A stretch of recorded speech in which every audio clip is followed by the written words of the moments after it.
3 sentences were all it took to transform Bart Springfield's resident troublemaker into Springfield Elementary's star student. Bart had roped Milhouse into filming his death-defying skateboard over fire stunt, but his buddy's carelessness, he forgot to switch the camera mode, led to chaos, and Bart stumbling upon Miss Krabappel's diary. Curiosity got the better of him, and he dove into the school secret handbook, only to find jaw-dropping truths. Chief Wiggum always hid his car keys under the sun visor. The teacher's lounge had a secret passcode, and all the teachers ran side hustles during their breaks. But what really blew his mind was Ms. Krabappel's secret dream for herself, acing her way into a top university, starting her own business, and even landing a gig as a presidential aide. For the first time, the perpetual prankster felt a twinge of guilt. He didn't want to let her down. From that day on, Bart was a different kid. He volunteered to help classmates, even helped the school bully open his locker, zoned in during lectures, and watched his grades skyrocket. Principal Skinner hung a photo of himself with Bart in his office, and the teachers threw a special assembly to honor his remarkable turnaround. Overnight, Bart went from class clown to top student. Marge was equal parts shocked and overjoyed by his change. But no matter how hard she searched his room, she couldn't find the reason behind his sudden reform. She begged Lisa to dig deeper, but even the family's resident detective came up empty. Just when they'd given up, Marge's eye caught something under Bart's pillow. Ms. Krabappel's diary. Lisa flipped through it and instantly figured it out. Ms. Krabappel's inspiring words had never been meant for Bart. They'd been for Kate. But as she watched her once rebellious brother grow more confident and driven, Lisa quietly closed the diary. Some secrets she decided were worth keeping forever.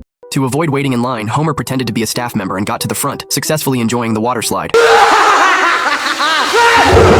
But his joy was short-lived, as he got stuck in the slide's tube. The staff initially thought something was blocking the tube, so they sent a few kids in to clear it, but Homer's large body blocked their way.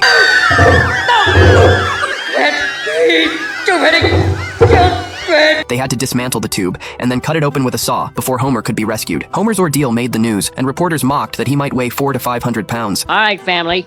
I want the truth. Don't pull any punches. Am I just a little bit overweight? Well, am I?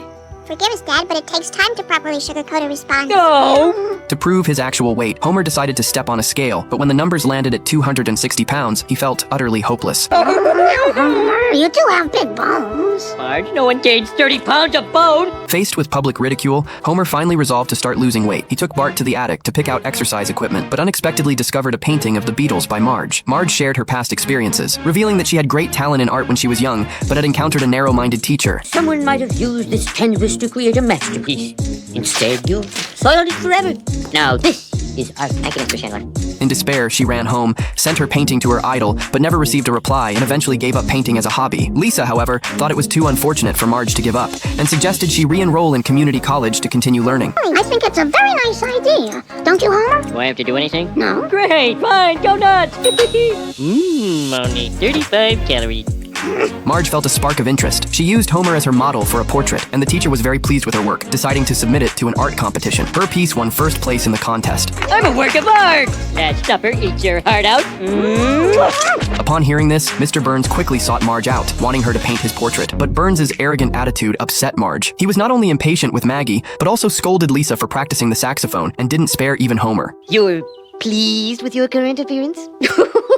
Why, my good man, you're the fattest thing I've ever seen, and I've been on safari. If you need me, I'll be in the refrigerator. Mr.